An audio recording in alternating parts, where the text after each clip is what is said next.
బాగున్నావా? అవునా? డబ్బు వెళ్ళండి.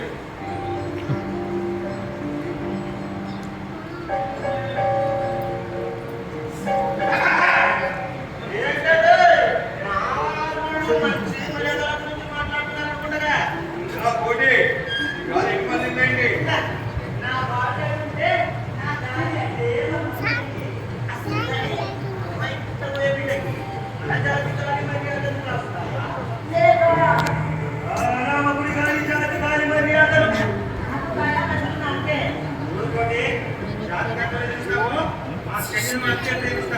అందుకే వాళ్ళతో మాట్లాడుతున్నా.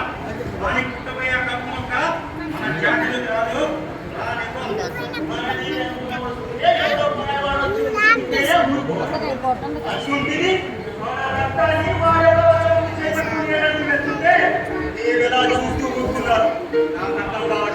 నేను ఊరుకోవడం వల్ల